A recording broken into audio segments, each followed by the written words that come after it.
Welcome dear रॉकर्ट्स। आज हम लेकर आ गए हैं एक साइकोलॉजिकल थ्रिलर मूवी जिसका नाम है the girl in the fog. Thriller movies की शौकीन इस वीडियो को लाइक करेंगे और शेयर भी करेंगे, लेकिन अगर आपको ये जॉनरा पसंद नहीं है तो ये बताइए आपको पसंद क्यों नहीं है। इस कहानी में एक 16 साल की लड़की एक सुबह कोहरे के बीच गायब हो जाती है। वो कहाँ गई, क्या उसे किसी ने किडनैप किया, सच क्या है, इसका पता लगाता है एक डिटेक्टिव। मूवी का अनएक्सपेक्टेड एंड अनगेसेबल क्लाइमेक्स मिस मत कीजिए और वीडियो को एंड तक जरूर देखिए। बाकी दोस्तों, चैनल को सब्सक्राइब करने के साथ बेल आइकन को जरूर क्लिक कीजिए। यूट्यूब का नोटिफिकेशन ऑन रखिए। इंस्टाग्राम और फेसबुक पे आप हमें फॉलो कर सकते हैं। अब चलते हैं मूवी के अंदर। मूवी की शुरुआत में एक 16 साल की लड़की अपना बैग पहनकर घर से बाहर आती है। हर तरफ कोहरा है और यहाँ मूवी का title the girl in the fog डालकर होती है मूवी शुरू। अगले सीन में डॉक्टर अगस्तो नाम का एक साइकेट्रिक डॉक्टर को किसी इमरजेंसी के लिए बुलाते हैं। वो रास्ते में एक एक्सीडेंट जोन को क्रॉस करके जाता है। हॉस्पिटल में उसे वोगल नाम के एक डिटेक्टिव से मिलवाया जाता है जो जरा वियर्ड बातें कर रहा है, पर यही मूवी का हीरो है और इसकी स्पेशलिटी यह है कि ये जो भी केस लेता है उसे क्लोज करने के लिए किसी भी हद तक जा सकता है। डॉक्टर अगस्तो कहता है कि आपने एक एक्सीडेंट किया है, इसलिए आपको पूछताछ के लिए यहाँ पर लाया गया है। वोगल कहता है कि इतनी फॉग में तो किसी की भी कार का एक्सीडेंट हो सकता है, इसमें पूछताछ की क्या बात है। अब डॉक्टर अगस्तो बताता है कि एक्सीडेंट में आपको चोट नहीं आई, लेकिन आपकी शर्ट पर खून लगा है, इसलिए पुलिस को आप पर शक हो रहा है। फ्लैशबैक में दिखाते हैं कि पिछले सीन में जो लड़की घर से निकली थी उसी का मिसिंग केस इन्वेस्टिगेट करने के लिए वोगल इस टाउन में आया है। वोगल एक सड़क पर सीसीटीवी चेक कर रहा होता है जो इस टाउन के अंदर आने और बाहर जाने का इकलौता रास्ता है।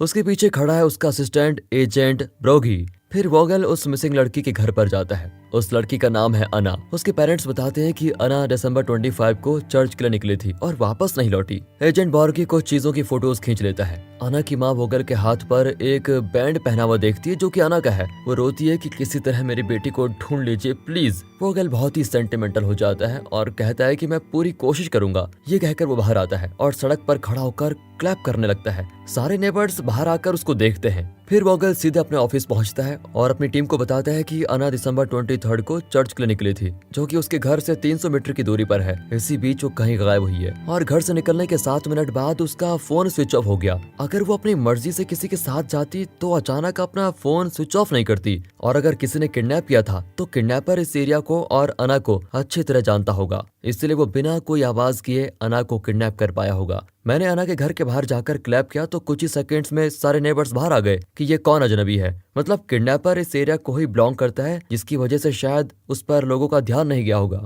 वोगल अपनी टीम को उस एरिया के सीसीटीवी फुटेजेस, प्रीवियस रिकॉर्ड वाले सारे क्रिमिनल्स की डिटेल्स निकालने को कहता है। एक तरफ अना के पेरेंट्स टीवी पर अपनी बेटी से कहते हैं कि तुम्हें जो चाहिए हम ला कर देंगे बेटी, तुम्हारा फेवरेट कैट भी खरीद कर देंगे, लेकिन तुम प्लीज घर आ जाओ। दूसरी ओर सारे नेबर्स अना के लिए प्रेयर कर रहे होते हैं। ये सब कुछ देखकर वोगल अपनी टीम को एक व्हाइट कॉस्ट्यूम देकर कहता है कि यहाँ के पहाड़ पर जाकर चेक करो। दरअसल वोगल मीडिया का ध्यान आकर्षित करना चाहता है, क्योंकि उसे लगता है कि न्यूज में ये सब कुछ देखकर किडनैपर्स कुछ ना कुछ तो जरूर करेंगे और इसी बहाने वो पकड़ा भी जाएगा। तभी अना के पापा वोगल को उसकी एक डायरी दिखाते हैं जिसमें अना और उसकी फ्रेंड प्रिस्ला की एक फोटो होती है। वोगल उस डायरी को लेकर लोकल टीवी स्टेशन जाता है। वहाँ स्टेला नाम की रिपोर्टर डायरी को देखकर कहती है इसमें छोटे बच्चों की बनाई हुई ड्राइंग्स हैं। ये 16 साल की लड़की की डायरी हो ही नहीं सकती। असली डायरी उस लड़की ने कहीं और ही छुपा के रखी होगी। वोगल कहता है कि वो लड़की चर्च और स्कूल के अलावा कहीं नहीं जाती थी, शायद वो बहुत ही अच्छी लड़की थी। रिपोर्टर कहती है कि वो लड़की अच्छी हो या बुरी, मुझे तो ब्रेकिंग न्यूज से मतलब है। फिर वोगल कहता है कि मैं इसे ब्रेकिंग न्यूज बना सकता हूँ। वे अना के घर के बाहर कैंडल्स जलाते हैं और एक स्टफ्ड कैट भी रख देते हैं। देखते देखते उस एरिया के लोग वहाँ कैंडल्स जलाकर अना के लिए प्रार्थना करते हैं। ये भी वोगल का एक स्टाइल है। उसे लगता है कि किडनैपर जरूर देखने आएगा कि अना के घर में क्या चल रहा है। तभी वहां पर एक वियर्ड दिखने वाला लड़का आता है जो वीडियो शूट करता है। वो वोगल की रखी हुई स्टफ्ड कैट भी चुरा कर लेके जाता है। इंस्पेक्टर पूछती है क्या मैं उससे अरेस्ट कर लूं, लेकिन वोगल कहता है कि यहाँ मीडिया भी है, अगर तुमने अरेस्ट किया तो वो इनोसेंट निकला तो प्रॉब्लम हो जाएगी, लेकिन फिलहाल सिर्फ उस पर नजर बनाए रखो। अगले दिन इंस्पेक्टर वोगल पर चिल्लाने लगती है क्योंकि वो एरिया के हाई सोसाइटी के लोगों को सस्पेक्ट कर रहा था। वोगल कहता है कि हाई हो या लो मुझे कोई फर्क नहीं पड़ता, यहाँ एक बच्ची लापता हुई है, उसे ढूंढने के लिए मैं कुछ भी कर सकता हूँ, तुम्हारा काम सिर्फ मदद करना है। उस रात वोगल टीवी पर देखता है कि टाउन का लॉयर वो वोगेल को क्रिटिसाइज कर रहा है कि मिस्टर रोमे वाले केस को वोगेल ने इतना घुमाया और एक इनोसेंट आदमी को जेल भिजवा दिया, फिर भी इस बच्ची का केस उसे क्यों दिया गया है। तभी एजेंट बॉर्गी वोगेल को कॉल करके बताता है कि वो लड़का जो हुड पहनकर वीडियो शूट कर रहा था उसका नाम मतिया है। वो थोड़ा मेंटली डिस्टर्ब्ड है जो हर किसी की वीडियो बनाता है। वो डॉक्टर अगस्तो से ही ट्रीटमेंट ले रहा है। वोगेल बिना टाइम वेस्ट किए मतिया के घर पर जाता है जहाँ बेसमेंट में वो स्टफ्ड कैट मिलती है और उसके पास एक लैपटॉप, उसमें अना के कई वीडियोस और फोटोज होते हैं। तभी पीछे मतिया आकर वोगेल की भी वीडियो शूट करता है। वोगेल के कहने पर वो उसे सारे वीडियोस दिखाता है जिसमें पता चलता है कि वो अना को हर जगह फॉलो करके वीडियोस शूट करता रहता है। सारी वीडियोस में कॉमन बात होती है, एक व्हाइट कलर की जीप। अब प्रेजेंट में वोगेल डॉक्टर अगस्तो के सामने बैठकर एक फिश का मॉडल देखता है। डॉक्टर अगस्तो बताता है कि ये मेरा फेवरेट फिश है जो सिर्फ इसी टाउन में मिलता है। वोगेल पूछता है कि क्या आप मतिया को ट्रीट कर रहे हैं। वो कहता है कि हाँ, कुछ ही दिन हुए हैं और वो ठीक भी हो गया है, लेकिन फिर से वीडियो कैमरा उठाकर घूमने लगा। फिर मैंने भी छोड़ दिया क्योंकि वो एकदम हार्मलेस लड़का है, किसी को उससे कोई नुकसान नहीं। खैर आप बताइए आपकी शर्ट पर खून कैसे आया। हाँ मैं वो भी बता दूंगा, इसमें जल्दी क्या है। वैसे इस टाउन के लोग अना की किडनैपिंग के बारे में कुछ तो जानते हैं, फिर भी बताना नहीं चाहते। अब फिर से फ्लैशबैक में अना के स्कूल को दिखाते हैं जहां लियोनल नाम का एक टीचर एक्टिंग सिखा रहा है। वो बताता है कि एक कहानी का सबसे इंपॉर्टेंट कैरेक्टर विलन होता है, उसके बिना कहानी इंटरेस्टिंग होती नहीं। क्लास के बाद अना की फ्रेंड प्रिसिला लियोनल से कहती है कि मैं अकेले में आपसे एक्टिंग सीखना चाहती हूँ। लियोनल कहता है कि तुम स्कूल में ही सीख लो, पर वो जिद करती है तो लियोनल उसे अपना नंबर देता है। दरअसल लियोनल के घर की हालत ठीक नहीं होती, वो अपना उधार भी चुका नहीं पा रहा होता है, इसलिए थोड़ा रिलैक्स होने के लिए वो ट्रैकिंग के लिए निकलता है। शाम को लौटकर अपनी पत्नी के साथ टीवी पर देखता है कि उसकी स्कूल की स्टूडेंट अना मिसिंग है। लियोनल कैजुअली कहता है कि जरूर किसी के साथ गई होगी, 2 दिन में लौट आएगी। उसके हाथ में चोट लगी होती है। हाँ वो बताता है कि ट्रैकिंग करते वक्त फिसल गया था और एक नुकीली टहनी से लग गई। डिनर के वक्त वो अपनी बेटी को डांटता है कि खाते वक्त फोन के पीछे क्यों लगी रहती हो, पर वो लियोनल की रिस्पेक्ट ही नहीं करती और उठकर चली जाती है। अगले दिन लियोनल प्रिसिला को मैसेज करता है जो एक्टिंग सीखना चाहती है। अगर वो फीस दे देगी तो लियोनल की पैसों की तंगी थोड़ी कम हो सकती है, पर इतने में उसकी वाइफ आती है और वो मैसेज बंद कर देता है। तब वो अना का मिसिंग पोस्टर देखता है जिसमें लिखा हुआ है अना को ढूंढने के लिए हमें वॉलंटियर्स की जरूरत है।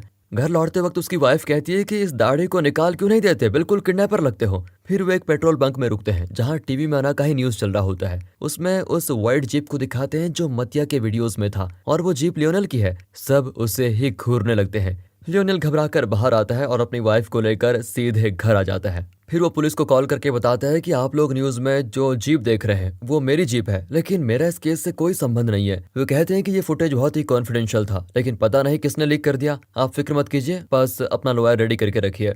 वहाँ पुलिस के साथ वोगेल की टीम भी ये सब कुछ देख रही होती है। अब सबका शक लियोनल पर जाता है। उसी रात उसके घर के आगे मीडिया वाले जमा हो जाते हैं और सुबह उसे बाहर नहीं निकलने देते। किसी तरह बचकर वो एक लॉयर की गाड़ी में चढ़ता है। इसका नाम लेमन है और यही टीवी पर वोगेल के खिलाफ इंटरव्यू दे रहा था। वो कहता है कि सिर्फ तुम्हारी गाड़ी को सस्पेक्ट किया जा रहा है, इसलिए बेवजह अपना मुंह खोलकर इस केस में फंस मत जाना। अगर मेरी हेल्प चाहिए तो मुझे कॉल कर देना। ये कहकर वो लियोनल को अपना कार्ड देता है। यहाँ वोगेल मीडिया को बताता है कि हमारे पास प्रूफ है कि अना स्कूल के टीचर लियोनल से ही एक्टिंग सीखती थी और लियोनल ने ही उसे किडनैप किया। तभी एक रिपोर्टर पूछती है कि सिर्फ एक गाड़ी को देखकर आपने कैसे डिसाइड कर लिया कि लियोनल किडनैपर है। आपने पिछले केस में भी कोई प्रूफ रेडी करके एक इनोसेंट आदमी को सजा दिलवाई थी, अब हम आप पर विश्वास क्यों करें। वोगेल गुस्सा होकर वहां से बेचारा चला जाता है। यहाँ लियोनल परेशान होकर लॉयर लेहमन को कॉल करता है। इतने में उसके घर पुलिस आ जाती है और वे घर को सर्च करना चाहते हैं। साथ ही वे डीएनए टेस्ट करने के लिए लियोनल का ब्लड भी लेते हैं और उसकी जीप को भी लेके जाते हैं। उस जीप को चेक करने पर उन्हें एक कैट के कुछ बाल मिलते हैं। अब ये लोग डिसाइड कर लेते हैं कि अना को कैट्स बहुत ही पसंद थे, इसलिए कैट्स का लालच देकर लियोनल ने उसको फंसाया होगा। इसी बीच वोगेल को एक मैसेज आता है कि लियोनल इनोसेंट है, पर वोगेल उसे सीरियसली लेता ही नहीं। लॉयर लेमन लियोनल और उसकी वाइफ को बताता है कि सीरियल बॉम्ब ब्लास्ट केस में वोगेल गुनहगार को पकड़ नहीं पाया, इसलिए उसने रोमियो नाम के एक इनोसेंट आदमी को पकड़ लिया और उसके खिलाफ नकली एविडेंस तैयार करके उसे जेल भेज दिया। वो बेचारा 4 साल जेल में सड़ता रहा। फिर पता चला कि सारे एविडेंस फेक थे, तब जाकर उसे रिहा किया गया।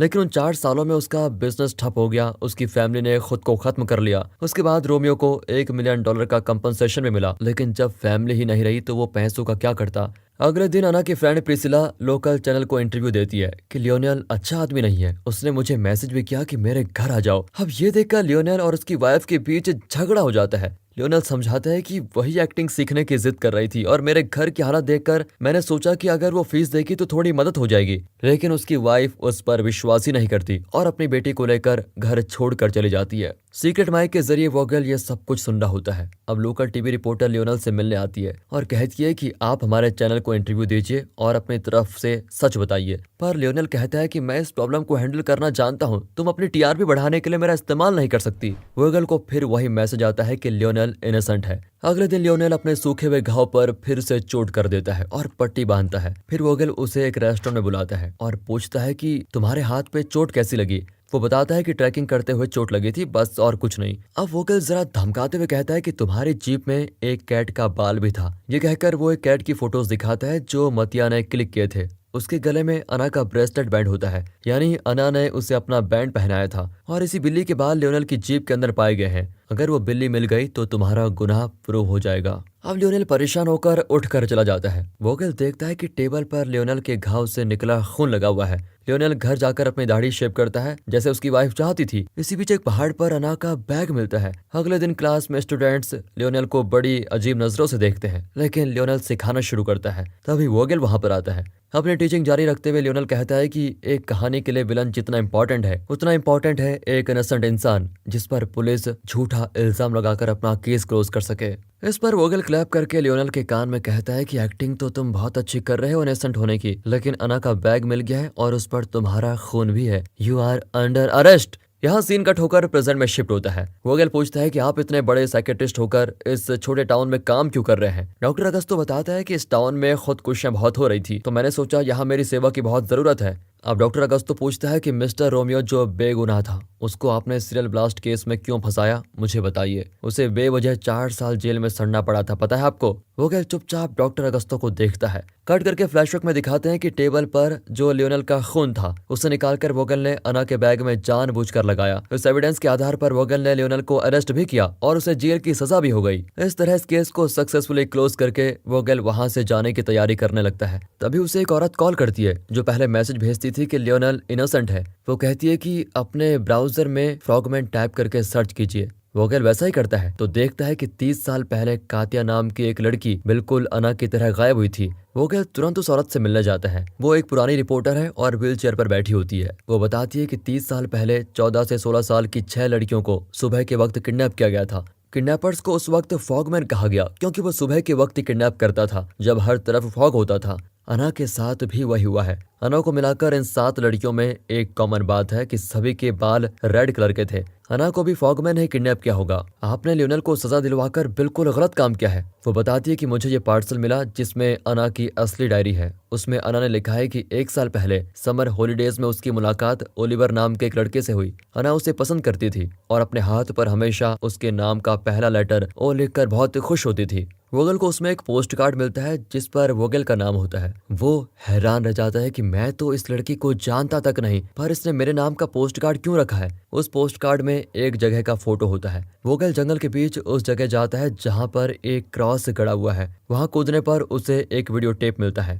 वो उसे तुरंत ऑफिस ले जाकर प्ले करता है तो पता चलता है कि एक साइको ने अना को किडनैप करके रखा हुआ है और वो वीडियो शूट कर रहा है। उसके पीछे अना नशे में बैठी होती है। वोगेल उस होटल का पता लगाता है जहाँ पर वो वीडियो शूट किया गया है और तुरंत वहाँ पर जाता है। वो एक पुराना होटल है जिसे पुलिस ने सील करके रखा होता है। वोगेल अंदर जाकर हर कमरे को चेक करता है। वो फील कर पाता है कि अना के साथ यहाँ क्या क्या किया होगा, पर अचानक उसे लगता है कि ये सब तो एक ट्रैप है और वो टेप को डिस्ट्रॉय करने लगता है। तभी उसे रिपोर्टर्स घेर लेते हैं और अब वोगेल फंस चुका है। अब प्रेजेंट में वोगेल डॉक्टर अगस्तो से पूछता है, क्या आपको ये फिश बहुत अच्छा लगता है। डॉक्टर अगस्तो बताता है कि एक बार मैं इस फिश को पकड़ रहा था तो मुझे हार्ट अटैक हो गया और ये फिश मेरे हाथ से गिर गया। एक तरफ मैं अपनी जान बचाने के लिए तड़प रहा था तो दूसरी ओर ये फिश तड़पने लगी। तब मुझे एहसास हुआ कि हम दोनों एक जैसे हैं। मैं बच गया और तब से मुझे ये फिश बहुत पसंद आने लगी। वोगेल कंफ्यूज होकर पूछता है कि ये कैसी कहानी बुन रहे हैं आप। ये कहानी सुनकर आप मुझे बताना क्या चाहते हैं। डॉक्टर अगस्तो कहता है कि कुछ नहीं बताना चाहता। लेकिन मिस्टर वोगेल, आपको किसी ने ट्रैप किया और आपकी नौकरी गई, तो अब आप वापस क्यों आए हैं। वोगेल कहता है कि अना के किडनैपर को मैंने खत्म कर दिया। अब दिखाते हैं कि असल में हुआ क्या था। वोगल के जाने के बाद प्रूव हो गया कि उसने लियोनेल के खिलाफ झूठे एविडेंस तैयार करके उसे फंसाया था, इसीलिए लियोनेल को रिलीज कर दिया जाता है। और इस झूठे केस की वजह से लियोनेल को हुए शारीरिक और मानसिक तनाव के लिए उसको एक बहुत बड़ी रकम कंपनसेशन के तौर पर मिलती है। अब एजेंट बॉर्गी को चीफ डिटेक्टिव बना दिया जाता है। वो मीडिया को बताता है कि असली किडनैपर फॉगमैन है और हम जल्द ही उसका पता लगाएंगे। यहाँ वोगल उस टीवी रिपोर्टर को कॉल करके कहता है कि मैं तुम्हारे चैनल पे आने को तैयार हूँ, इसलिए तुम लियोनेल को भी इनवाइट करो, तुम हम दोनों को वहां पर इंटरव्यू करोगे। वो भी मान जाती है। वोगल टीवी स्टूडियो में जाता है तो वहां पर लियोनेल वेट कर रहा होता है। वोगल देखता है कि लियोनेल की कलाई पर लेटर ओ लिखा हुआ है और यहाँ पर एक खतरनाक खुलासा होता है। कुछ दिन पहले की बात है। हम जानते हैं कि लियोनेल को पैसों की सख्त तंगी थी। उस वक्त उसने टीवी पर एक इंटरव्यू देखा जिसमें बताया गया था कि वोगल ने अपने पिछले केस में फेक एविडेंस क्रिएट करके एक इनोसेंट आदमी को सजा दिलवाई। पर जब पता चला कि एविडेंस झूठा था तो उस आदमी को $1 मिलियन कंपनसेशन मिला था। ये न्यूज देखकर लियोनेल फॉगमैन के बारे में और उसके द्वारा किडनैप हुई लड़कियों के बारे में रिसर्च करने लगा। इसी दौरान लियोनेल ने अपने क्लास में मतिया का वीडियो कैमरा देखा जिसमें ज्यादातर अना के फोटोज और वीडियोस थे और इस पॉइंट पर लियोनेल ने एक मास्टर प्लान बनाया। जब भी मतिया अना की वीडियोस शूट करता तो लियोनेल जानबूझकर अपनी वाइट जीप उस जगह पे पार्क कर लेता। और अब बताते हैं कि अना गायब कैसे हुई। दिसंबर 23 सुबह ठीक उस टाइम पे जब अना चर्च जाया करती थी, लियोनेल अपनी जीप के साथ रास्ते में वेट कर रहा था। उसने अना से कहा कि मेरा कैट कहीं खो गया है। अना को कैट से बहुत प्यार था और वो उसके कैट को ढूंढने में मदद करने लगी। और तब लियोनेल ने अना को किडनैप किया और उसे उस पुराने होटल में ले जाकर हद से ज्यादा नशीले पदार्थ दिए। उसने इनकी वीडियो भी बनाई जिसमें खुद लियोनेल का चेहरा छुपा हुआ था। बहुत खतरनाक नशा करवाकर उसने अना को मार डाला और उसे पार्सल कर दिया। अना के बैग में उसे उसकी डायरी मिली जिस पर लॉक लगा हुआ था। फिर उसने डायरी के बीच एक पोस्ट कार्ड घुसा दिया जिस पर जंगल के बीच खड़े क्रॉस का फोटो होता है। फिर उसने अना का बैग ऐसी जगह पर फेंका जहां से वो आसानी से नजर आ जाए। यहीं पर अगर आप बौखला गए हो दोस्तों तो आगे सुनिए इस शातिर ने क्या किया। वैसे किस किस को लियोनेल की शातिरी पसंद आई कमेंट में जरूर बताइएगा। लियोनेल ने अपने सूखे हुए घाव पर फिर से खुरेदा क्योंकि वो जानता था कि वोगल उसके खून को टेबल पर पाकर उसे लियोनेल के खिलाफ जरूर यूज करेगा। उसने जानबूझकर ही उस दिन टेबल पर अपने घाव का खून टपकाने दिया। लियोनेल बखूबी जानता था कि वोगल अपने हर केस की तरह इस केस में भी झूठे एविडेंस रेडी करके लियोनेल को सजा दिलवाएगा और लियोनेल भी यही चाहता था। अब डॉक्टर अगस्तो पूछता है कि अगर आपकी बात सच है तो लियोनेल ने अना को मारा ही क्यों और फिर खुद को कातिल साबित करने के लिए वो आपके सामने एविडेंस क्यों छोड़ा था। इस सब से उसको मिलने क्या वाला था और आपने कैसे पता लगाया कि वही असली किडनैपर और कातिल है। वोगल उसके सारे सवालों का जवाब देता है। दरअसल अना ने अपनी डायरी में लिखा था कि उसे ओलिवर नाम का लड़का बहुत ही पसंद है, इसलिए वो हमेशा अपनी कलाई पर ओ लिख कर रख देती थी और उसका कत्ल करते वक्त लियोनेल ने उसकी कलाई पर यह सिंबल देखा और वो खुद भी इंस्पायर्ड होकर अपने कलाई पर लेटर ओ लिखने लगा। दरअसल हर क्रिमिनल ऐसा कोई न कोई गलत या पागलपन जरूर करता है और यही बात वोगल ने टीवी स्टूडियो में लियोनेल की कलाई पर नोटिस की और समझ गया कि लियोनेल ही किडनैपर और कातिल है। खैर उसने अना को किडनैप और उसका कत्ल क्यों किया। दरअसल लियोनेल का मकसद अना को खत्म करना नहीं था, उसका असली मकसद था वोगल को खत्म करना। फिर उसी केस में अपने खिलाफ एविडेंस तैयार करके जानबूझकर वोगल को देना। पहले से वोगल पर शिकायत थी कि पिछले केस में उसने फेक एविडेंस तैयार करके मिस्टर रोमियो को सजा दिलवाई और वोगल की इसी बदनामी का फायदा उठाकर लियोनेल प्रूफ करना चाहता था कि इस केस में भी वोगल ने उसे फेक एविडेंस के आधार पर सजा दिलवाई है और अपने इस मकसद में वो कामयाब भी हुआ और इस केस में लियोनेल को हुए फिजिकल और मेंटल टॉर्चर के लिए एक मोटी रकम भी मिली। इसी रकम के लिए लियोनेल ने इतना बड़ा कांड किया था। अब प्रेसिडेंट में वोगल बताता है कि मेरे शर्ट पर लगा हुआ खून लियोनेल का खून है। मैं जान गया था कि अब लीगली लियोनेल को सजा नहीं मिल पाएगी क्योंकि कोर्ट भी मान चुका था कि वो इनोसेंट है और मैं गलत। इसलिए मैंने उस टीवी शो के बाद घर लौटते वक्त ही अपनी गाड़ी रोककर उस पर चलाकर उसे मार डाला। लेकिन इस मूवी के ट्विस्ट अभी खत्म नहीं हुए दोस्तों। वोगल को अरेस्ट कर लिया जाता है। अपना काम खत्म करके डॉक्टर अगस्तो घर जाता है तो उसकी वाइफ सो रही होती है। फिर वो अपने गैरेज में जाकर एक पुराना बॉक्स खोलता है। उसमें 6 लड़कियों के रेड कलर के बाल होते हैं। ओह माय गॉड, तो ये था 30 साल पहले का वो साइको कातिल जिसने 6 लड़कियों को किडनैप करके उनका कत्ल किया था। इसने वोगल को जो फिश की कहानी सुनाई थी दरअसल वो फिश नहीं थी। जब छठी लड़की को वो मारने की कोशिश कर रहा था तब उसे हार्ट अटैक हुआ। तब डॉक्टर अगस्तो ने रियलाइज किया कि ये लड़की भी मेरी तरह सांस लेने के लिए तड़प रही है और उस पॉइंट पर उसने अपना पागलपन छोड़ने का फैसला किया। फिर उसने साइकोलॉजी स्टडी की और साइकेट्रिस्ट बन गया और इसी के साथ ये मूवी यहाँ पर खत्म होती है। तो दोस्तों कैसी लगी ये मूवी? अगर वीडियो अच्छी लगी हो, मूवी अच्छी लगी हो, एक्सप्लेनेशन अच्छा लगा हो तो लाइक कीजिए और चैनल को सब्सक्राइब। मिलते हैं अगली वीडियो में, तब तक के लिए गुड बाय, अपना ख्याल रखिए and finally thanks for watching.